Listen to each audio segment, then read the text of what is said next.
Good evening. आपका एक बार फिर से स्वागत है सीसैट के अंग्रेजी के हिस्से की तैयारी को लेकर के। हम लोग जो चर्चा कर रहे हैं उस चर्चा के क्रम में आज का सेशन एक्टिव पैसिव को लेकर, चूँकि एक एरिया यहाँ से भी जहाँ से लगभग हर पेपर में कोई ना कोई प्रश्न पूछा गया है।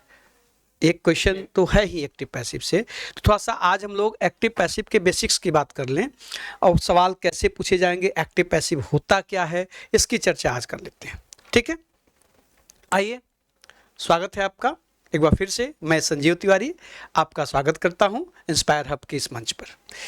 तो एक्टिव पैसिव, जिसको ग्रामर की भाषा में वॉइस कहा जाता है, VOICE, वॉइस।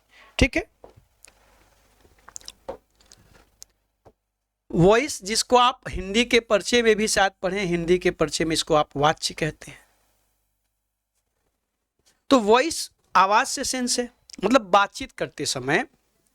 एक्चुअली हमारे इंडिया में खासकर हमारे जो यूपी बोर्ड और बिहार बोर्ड आदि बोर्ड हैं, वहाँ जो एक्टिव पैसिव पढ़ाया जाता है, वॉइस पढ़ाया जाता है, वो ट्रांसफॉर्मेशन का हिस्सा होता है। ट्रांसफॉर्मेशन का मतलब क्या है कि किसी वाक्य के स्वरूप में परिवर्तन करना बिना उसके मीनिंग को बदले हुए, उसी हिस्से में एक्टिव पैसिव पढ़ाई जाती है, खासकर स्कूल्स में, और वहीं से सवाल बनते हैं। तो एक्टिव और पैसिव अगर देखा जाए, वॉइस को हम दो भागों में बांटते हैं, एक एक्टिव और दूसरा पैसिव। ठीक है, एक्टिव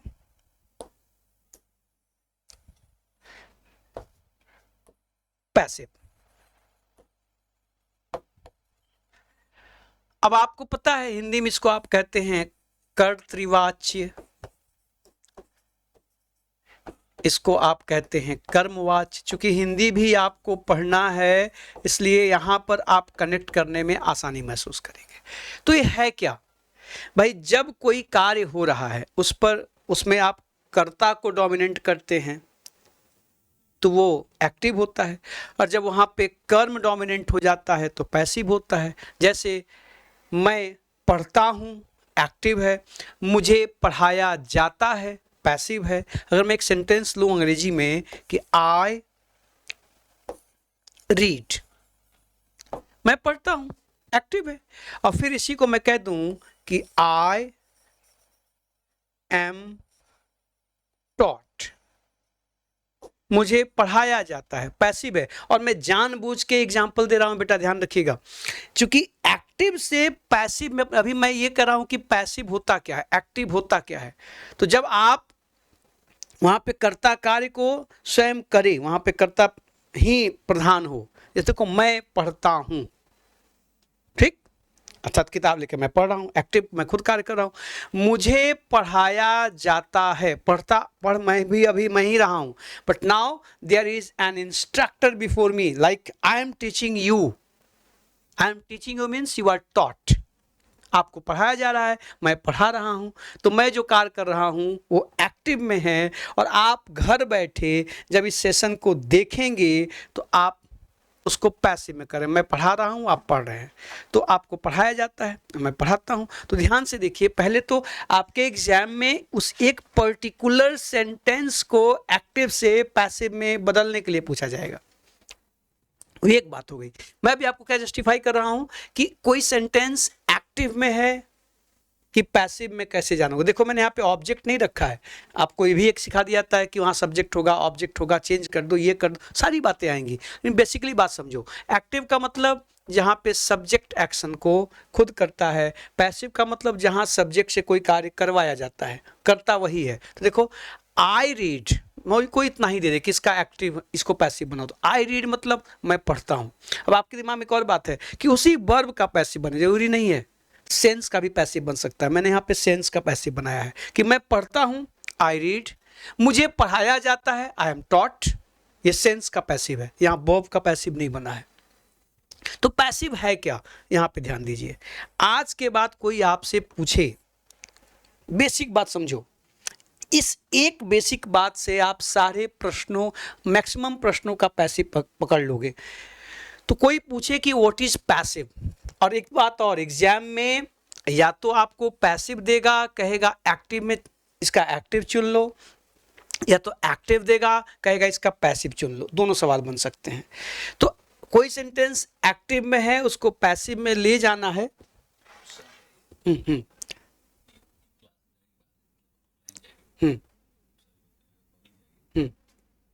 ठीक।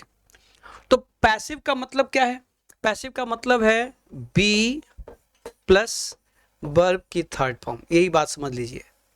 आपको जहां पर भी किसी सेंटेंस को पैसिव में बदलना है तो आपको यही बेसिक बात समझनी है कि बी और बी के बाद वर्ब की थर्ड फॉर्म। आप किसी भी वर्ब के साथ वर्ब बी लेकर आते हैं, वर्ब बी का मतलब क्या है, ये चर्चा पहले हो चुकी है। इज, एम, आर, वॉज, वर, ठीक है, या बी, या बीइंग, या बिन। अब जा देखिएगा, इतनी क्रियाएं आ जाएं और इसके बाद वर्ब की थर्ड फॉर्म आ जाए तो सेंटेंस एक्टिव से पैसिव हो जाता है। अब बात को समझना जरा। इज, एम, आर, मैं इसको थोड़ा सा अलग शब्द दिखाता हूं और उसके साथ एग्जांपल देता हूं, आप खटाखट चीजों को समझ जाएंगे। पहले बात जान लीजिए कि बी प्लस वर्ब के थर्ड फॉर्म का मतलब है पैसिव, और बी वर्ब का मतलब है is, am, are, was, were, present और पास्ट में। फ्यूचर होगा तो बी, कॉन्टिन्यूअस होगा तो बीइंग, और परफेक्ट होगा तो बिन। बस इतना आप करते हैं और उसके बाद वर्ब की थर्ड फॉर्म लेके आते हैं तो आपका सेंटेंस की जो क्रिया है, चूंकि पैसिव क्रिया का ही बनता है, एक्टिव से पैसिव में चला जाता है। आप देखो जरा, इस बात को हम लोग थोड़ा सा एग्जाम्पल में समझते हैं। इसको मैं हटा रहा हूं, इसको आप सहेज लीजिएगा। अब देखिए जरा, मामला ये है कि पहले से तो ये समझो कि कई चीज़ें, थोड़ी सी बेसिक बातें उसमें जो है कि जब आप एक्टिव से पैसिव में लेके जाते हो तो पैसिव ट्रांजिटिव वर्ब का बनता है, इनट्रांजिटिव वर्ब्स का पैसिव नहीं बनता। तो वर्ब ट्रांजिटिव होनी चाहिए पहली चीज़ पैसिव बनाने के लिए, पहला। अब पैसिव बनाने के लिए कुछ बेसिक बात ध्यान ले लीजिए तो आप आसानी से सीख जाएंगे। पहली चीज़ पैसिव का मतलब मैंने क्या बताया, पहला पॉइंट कि बी के बाद वर्ब की थर्ड फॉर्म, एक तो ये करना है आपको। दूसरी चीज क्या करनी है कि वो वर्ब जो होनी चाहिए, दूसरा पॉइंट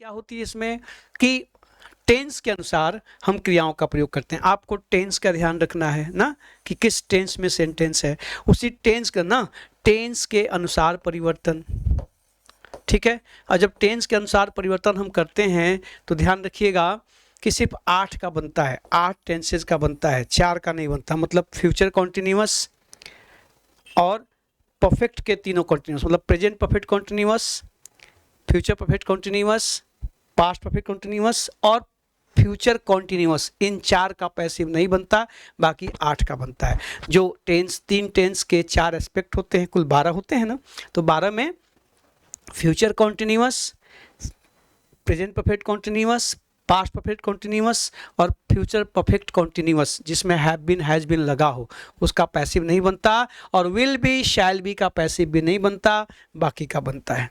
इसका ध्यान रख लीजिएगा। तीसरी बात क्या करनी है कि आप जब इनको चेंज करते हैं तो एक सेंटेंस लेते हैं, मान लीजिए मैंने एक सेंटेंस लिया कि ही प्लेज टेनिस, ठीक है। तो यहाँ पे क्या होगा, हम जब इसको बनाते हैं तो इसे इधर लेके जाते हैं, इसे इधर लेके आते हैं, इसको कहा जाएगा पैसिव सब्जेक्ट। बेसिक भाषा में इसको कहा जाएगा पैसिव सब्जेक्ट, ठीक है। इसके बाद यहाँ पे क्या आएगा, बी प्लस वर्ब की थर्ड फॉर्म, इसको कहेंगे पैसिव वर्ब, ठीक है। थोड़ा सा बेसिक समझ लीजिए। और इसके बाद यहाँ पर हम बाय लाते हैं, और बाय के बाद ये जो इधर आता है ना, इसको एजेंट कहा जाता है। ध्यान रखिए, इसको ऑब्जेक्ट नहीं कहते, एजेंट कहते हैं। तो बाय प्लस एजेंट, बस ये कर दीजिए, किसी भी सेंटेंस का पैसिव बन जाएगा। एग्जाम्पल देखिए कि ही प्लेज टेनिस, तो पहले टेनिस को लेके आओ, मैं यहाँ पे पैसिव बनाऊँ, ध्यान देखिएगा। तो टेनिस लेके आया, टेनिस, अब मैंने अभी क्या कहा, यहाँ तो क्या लिखा है कि टेंस के अनुसार बदलेगा, है ना। तो टेंस के अनुसार बदलने का मतलब है, अभी मैं उसको पूरा फॉर्मेट लिख देता हूँ, आप समझ जाएंगे। अब यहाँ प्लेज है मतलब प्रेजेंट इंडेफिनिट टेंस है, तो टेंस के लिए क्या आएगा, एज आएगा, ठीक है। फिर प्ले का थर्ड फॉर्म प्लेड हो जाएगा।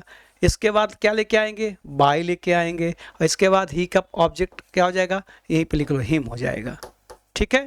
तो क्या बन गया, tennis is played by him, बन गया पैसिव। अभी इंट्रोगेटिव में आए, नेगेटिव में आए, वो आपको ध्यान से देखना, मैं बहुत सारे एग्जांपल्स अभी आपको दिखा देता हूँ। पहले बेसिक बात ये समझना है कि ये इंटरचेंज होता है, तो जो इधर आता है उसको पैसिव सब्जेक्ट कहते हैं। इसके बाद वर्ब बी लेके आते हैं, किसके अनुसार, टेंस के अनुसार। और टेंस के अनुसार अगर प्रेजेंट पास्ट जिसमें होगा, उसके बाद वर्ब की थर्ड फॉर्म, उसके बाद बाय, और उसके बाद इधर वाले को उधर ले आकर रख देते हैं, उसे एजेंट कहा जाता है, by plus agent. This is the basic structure of changing active into passive.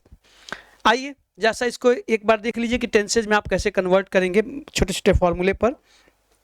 ये देखिए, अब इस बात को थोड़ा सा जल्दी जल्दी में देख लीजिए कि जैसे आप टेंस के अनुसार बात करोगे, तो अगर मान लो यहाँ प्रेजेंट, अगर प्रेजेंट इंडेफिनिट टेंस का सेंटेंस होगा, तो प्रेजेंट इंडेफिनिट में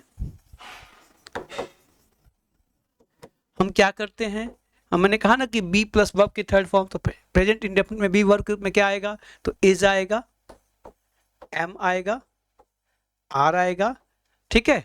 और इसके बाद वर्ब की थर्ड फॉर्म आ जाएगी, तो ये प्रेजेंट इंडेफिनिट का पैसिव बन जाएगा। बाकी आप समझ रहे हैं। जैसे उदाहरण के लिए मैं कहूं कि आई मेक टॉयज, मान लीजिए आ गया, आई मेक टॉयज, मैं खिलौने बनाता हूं, पैसिव क्या हो जाएगा, टॉयज।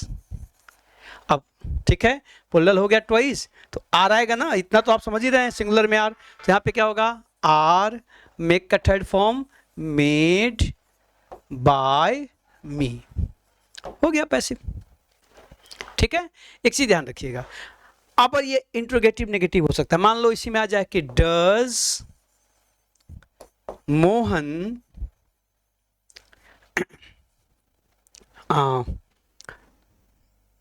Play chess.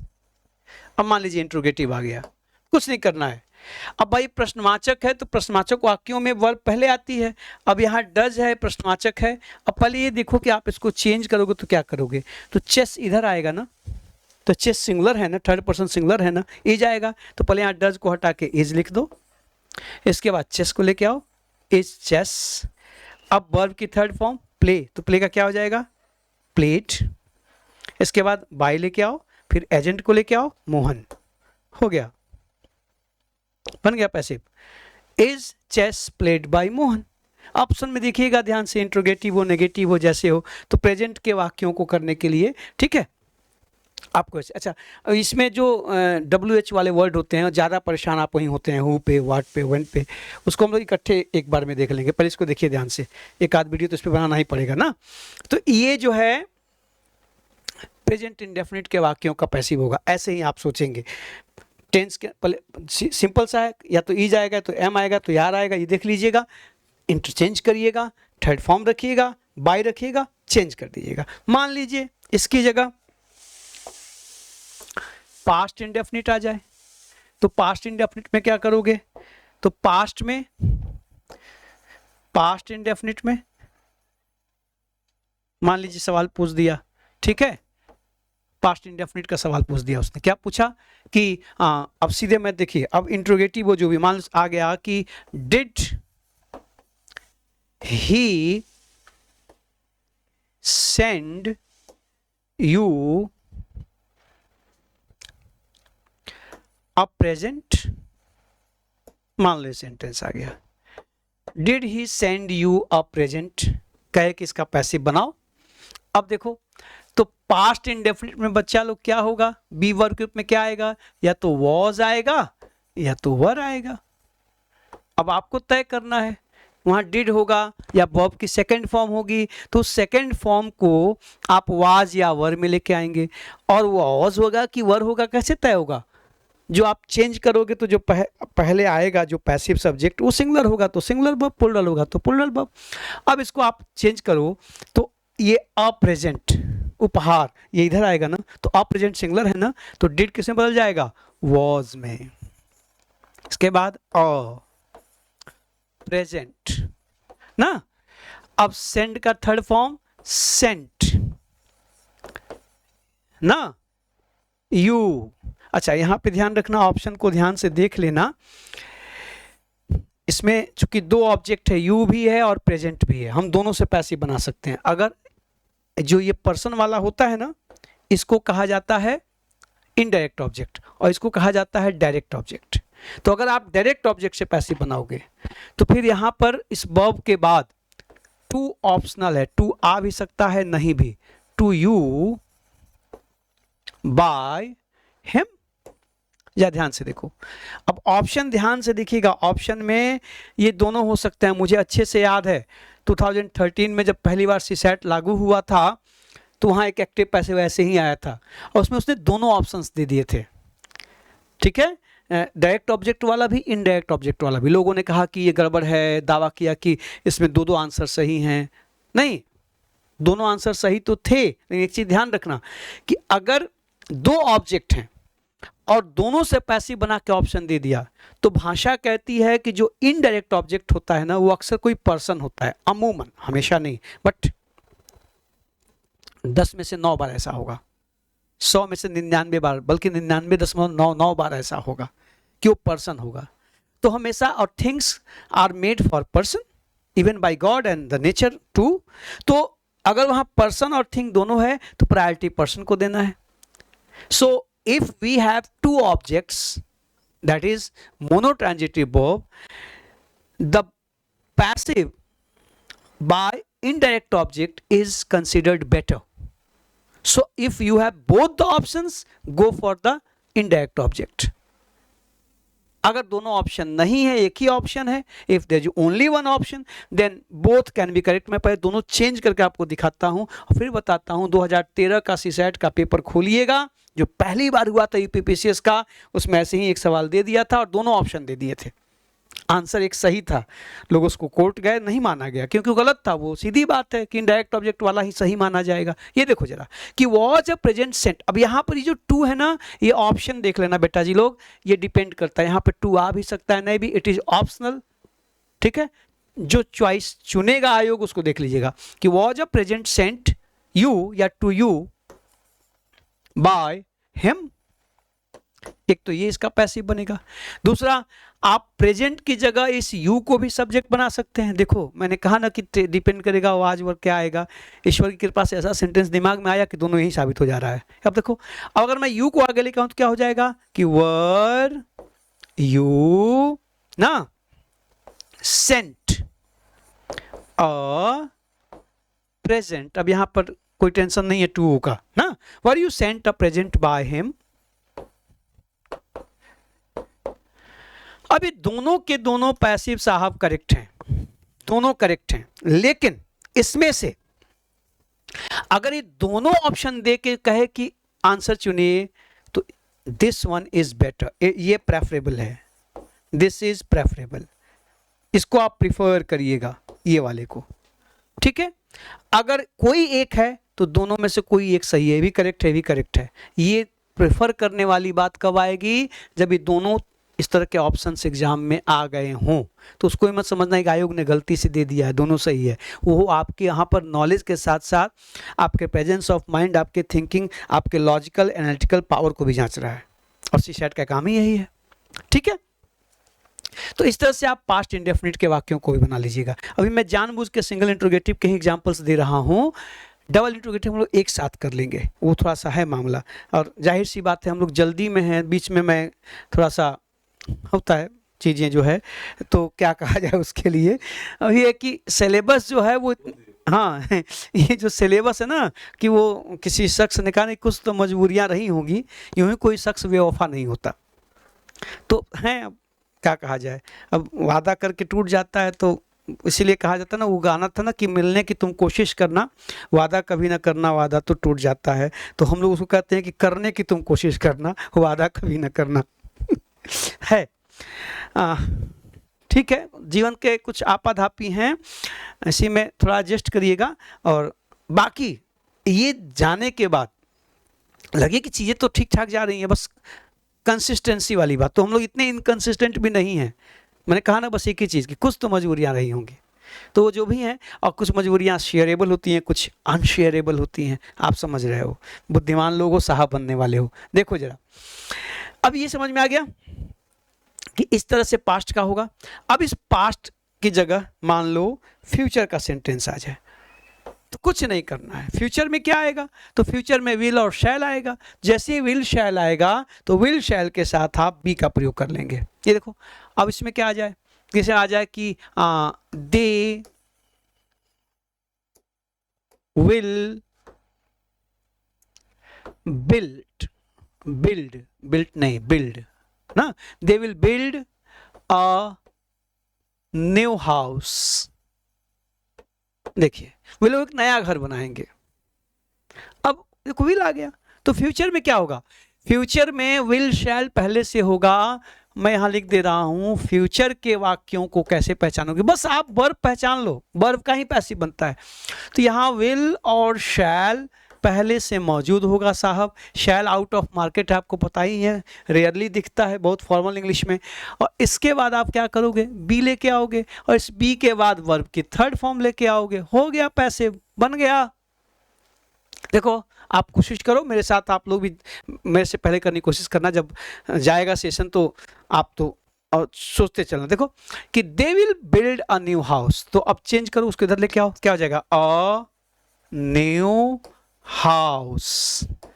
अब हाउस के साथ भी विल ही आएगा, तो विल लिख दो, विल।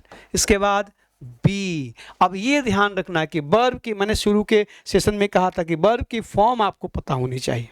मैंने कहा ना कि एक ऐसी जिम्मेदारी मिल गई, हम लोग भी उसको कांधे पे ले लिए।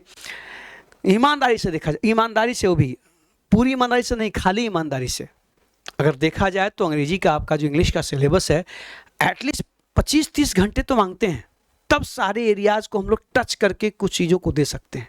लेकिन चलो ना, नहीं मामा से काना मामा अच्छा है, ठीक ना। ये देखो जरा, ये a new house will be, अब ये बिल्ड है, इसका पास्ट क्या होगा, बिल्ट, BUILT, बिल्ट बाय। अब उसको देखा, देम, हो गया पैसिव, बन गया। इंट्रोगेटिव आ जाए कि शैल, मान लो आ जाए कि shall we invite her to the party, ठीक है।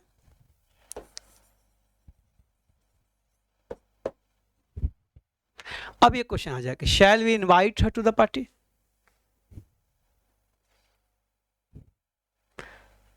इन द पार्टी करो, टू नहीं, ठीक है। Shall we invite her in the party, ठीक। अब देखो जरा, अब इसको आप जब पैसिव बनाओगे तो अब वो उधर वाला इधर आएगा, तो आपको पता है कि फर्स्ट पर्सन के साथ इंट्रोगेटिव में शैल आता, शैल आई होता है, शैल वी होता है। इंट्रोगेटिव में विल का प्रयोग नहीं होता फर्स्ट पर्सन के साथ, ध्यान रखिएगा।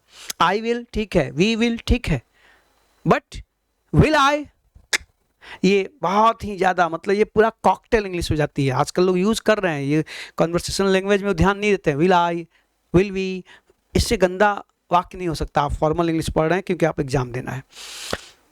जो लेमैन है ना, जो ब्रिटिश में जो जैसे अपने यहाँ जो अनपढ़ कहना ठीक नहीं है, अपने यहाँ जो कम पढ़े लिखे लोग हैं, जैसे हिंदी बोलते हैं, लड़की लोग जाता है ना, वाता है, हालांकि वो चल रहा है। अब मुझे कहाँ चाहिए नहीं कहाँ चाहिए, आई डोंट नो। एक मशहूर साहब हैं जिनको खान सर कहा जाता है। आप देखो, उनको ना लिंग का पता है, ना जेंडर का पता है, ना बहुवचन का पता है, ना एक वचन का पता है, and still he is a superstar. ये आज की पीढ़ी है मोबाइल वाली, उसको बस मजा आना चाहिए, मजा आना चाहिए। इससे मतलब नहीं है। सच ये है कि जो भाषा, जो एक्सप्रेशन वो रखते हैं उनकी वीडियोस में, मैक्सिमम जगहों पे देखिए तो लड़कियों का अपमान होता है, मजाक उड़ाया जाता है। फिर भी हीरो हैं तो हैं, सॉरी, मतलब विद ड्यू रिस्पेक्ट, पूरे सम्मान के साथ, लेकिन सच ये है कि उनमें ऐसा कुछ भी नहीं जिससे उनको टीचर कहा जाए। शिक्षक तो नहीं हो सकते। हाँ, आजकल तारीख में मेंटोर और इन्फ्लुएंसर और यूट्यूबर आप कह सकते हो, बट टीचर, शिक्षक की उपाधि देना मेरे ख्याल से शिक्षक शब्द का अपमान है। He doesn't know even the difference between, लड़की लोग जाता है, लड़का लोग खाता है, ऐसी भाषा बोल के आदमी हीरो बना हुआ है, और आप उनको पढ़ के आईएएस बनना चाहते हैं। खुदा आपकी रक्षा करे इंशाअल्लाह। जय हनुमान ज्ञान गुण सागर।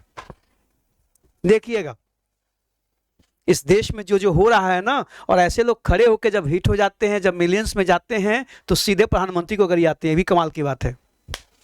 मतलब वही चीज कि बड़े को तमाचा मारोगे तो कुछ नहीं होगा, तो नाम तो होगा ना कि अरे मुख्यमंत्री को तमाचा मारा, फोटो आ जाएगी अखबार में, पेपर में छप जाएंगे, हिट हो जाएंगे। खैर जाने दीजिए, ये सब ठीक बात नहीं है। इधर देखिए, तो आप जब उसको इधर लेके आओगे तो क्या हो जाएगा, ये विल हो जाएगा, विल ही बी। ठीक है। अब इनवाइट का invited in the party by us, हो गया पैसिव। ठीक है ना। तो बेसिक समझो, आज मैं आपको सारे टेंस के बेसिक्स बता दे रहा हूं। एक वीडियोस पे और बनेगा जहां पे थोड़ा सा WH वर्ड्स वाले को बता दूंगा, और उसके बाद इस पे कुछ क्वेश्चंस कैसे आए हुए हैं हम आपको स्क्रीन पे दिखा देंगे, तो कंप्लीट हो जाएगा। प्लीज एक्टिव पैसिव जो बड़ी बड़ी चीजें हैं जहां उनको हम लोग देख लें, अब ये ओनस जो मेरे ऊपर है वो पूरा हो जाए। पहले होता है बेसिक क्लियर हो गया। प्रेजेंट इंडेफिनिट के वाक्य कर लोगे, पास्ट के कर लोगे, फ्यूचर के कर लोगे। अब थोड़ा सा कॉन्टिन्यूअस का देख लिया जाए, परफेक्ट का देख लिया जाए। परफेक्ट कॉन्टिन्यूअस का बनता ही नहीं है, फ्यूचर कॉन्टिन्यूअस का बनता ही नहीं है, तो कॉन्टिन्यूअस में सिर्फ दो हैं, देखना जरा। कॉन्टिन्यूअस में सिर्फ दो हैं, फ्यूचर का नहीं बनता, तो सिर्फ प्रेजेंट का बनेगा और पास्ट का बनेगा। तो अब देखना जरा, मैं एक साथ दिखा रहा हूं, एक साथ कैसे, कि भाई आप जब प्रेजेंट कॉन्टिन्यूअस में क्या होगा, प्रेजेंट कॉन्टिन्यूअस के वाक्य आपको अगर आएंगे क्वेश्चन के रूप में, तो वहां क्या होगा बच्चा, वहां पर पहले से इज, एम, आर होगा, इसमें बीइंग जोड़ दीजिएगा, और बीइंग जोड़ने के बाद वर्ब की थर्ड फॉर्म। और अगर ये पास्ट होगा, पास्ट कॉन्टिन्यूअस होगा, तो वहां पहले से वॉज अथवा वर होगा, आप उसमें बीइंग जोड़ दीजिएगा, और उसके बाद वर्ब की थर्ड फॉर्म, बन गया पैसिव। देखना जरा, एक साथ मैं दिखा रहा हूं, जैसे आ जाए कि इज मोहन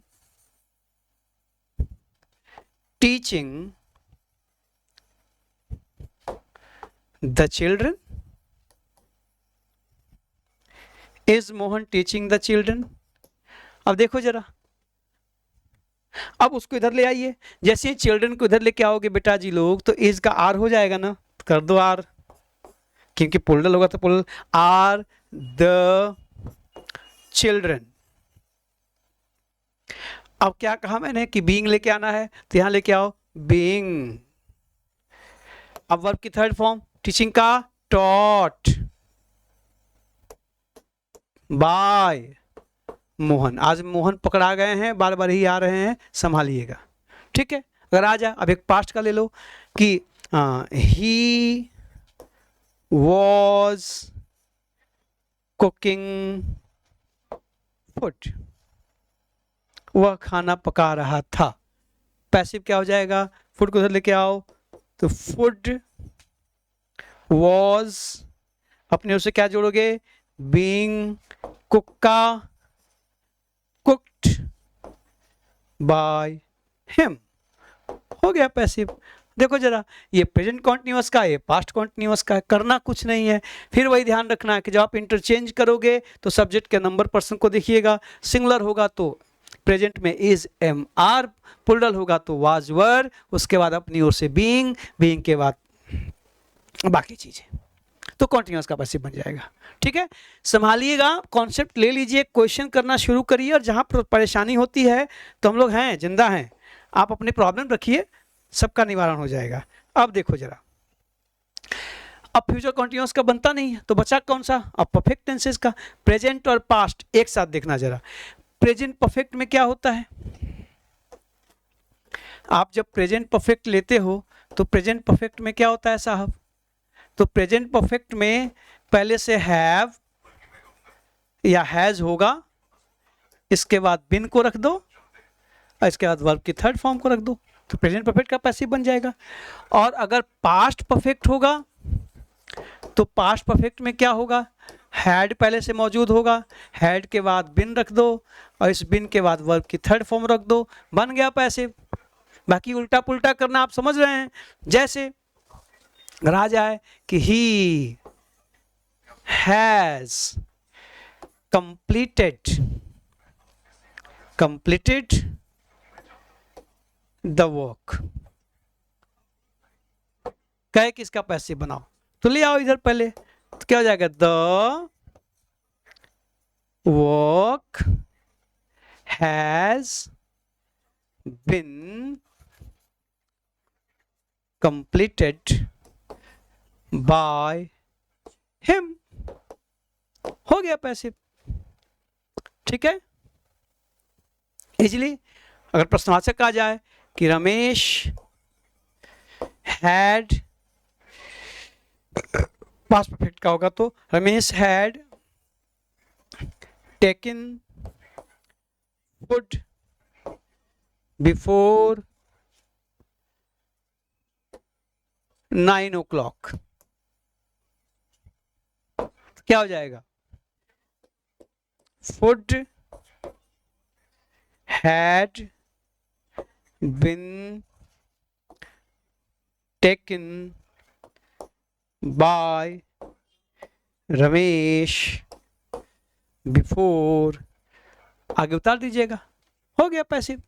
ठीक है, तो present perfect, past perfect, present continuous, past continuous, simple present, simple past, सब के बेसिक बस इधर की आपको बात आ गई ना। मैंने क्या बताया था कि पैसिव के लिए क्या चाहिए, is, am, are, was, were, be, being, been, सबकी फोटो आपके सामने है। हाँ, इस बी का एक छोटा सा हिस्सा और आज के इस सेशन में, इसका दूसरा हिस्सा जिसमें WH वर्ड्स और कुछ प्रैक्टिस का हिस्सा वो सेकंड सेशन में आएगा, और एक्टिव पैसिव का एक भी सवाल बाहर नहीं जाएगा। आप ध्यान से अगर इसको देख करके कुछ प्रैक्टिस कर लेंगे तो। अब ये देखें जरा,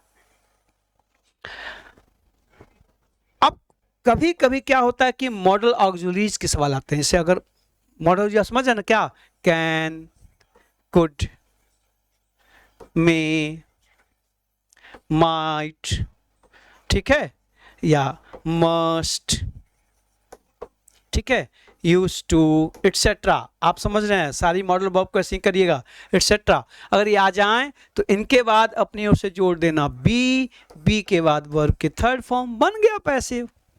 बहुत आसान है, आप कह सकते हैं कि ही, देखिएगा, ही कैन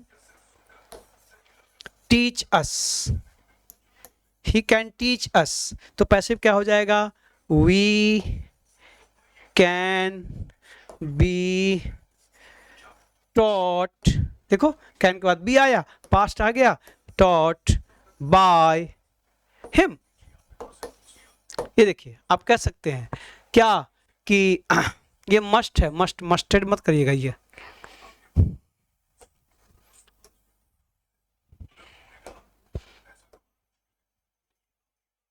ठीक है।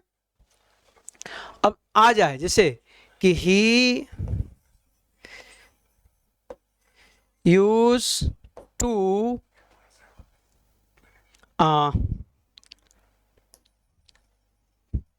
प्ले टेनिस, हाँ,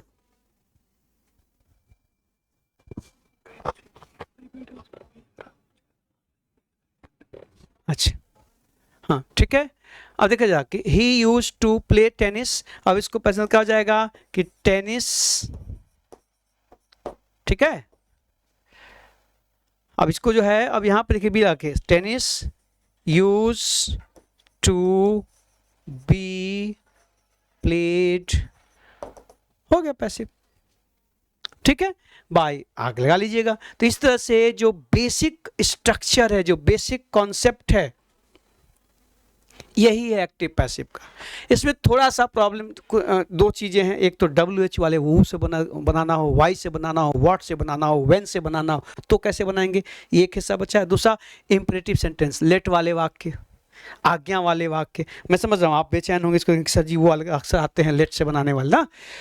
तो ये दो पॉइंट्स हैं जिनकी चर्चा मैं नेक्स्ट सेशन में करूंगा, और फिर आपको कुछ पिछले वर्षों के आए हुए प्रश्न दिखा दूंगा, ताकि आपको ये भरोसा हो जाए कि एक्टिव पैसिव का जो बेसिक्स आपको बताया गया है सवाल वहीं से आएंगे। बाकी ये है कि आप ये जान लीजिए कि सारे वीडियोज अब लगभग बन गए हैं, सारे सेशंस रिकॉर्ड हो चुके हैं, और क्या कहते हैं ऐप पे अपलोड भी हो रहे हैं, बस हो जाएंगे, लगभग हो चुके हैं। अगर आप ये सारे बैचेज को आप ख़रीदना चाहते हैं तो आप उस जा कर के वहाँ पर के ऐप पर जाकर आप इसको बाय कर सकते हैं, ठीक है। तो इन सबको ठीक से देखिएगा, समझिएगा, संभालिएगा। नेक्स्ट सेशन में हम लोग इसके बाकी हिस्सों की चर्चा करेंगे और कुछ प्रैक्टिस करेंगे। एक्टिव पैसिव सवाल एक भी से बाहर नहीं जाएंगे, ये तय है। खुश रहिए, स्वस्थ रहिए, मस्त रहिए, पढ़ते रहिए, सीखते रहिए, ठीक है।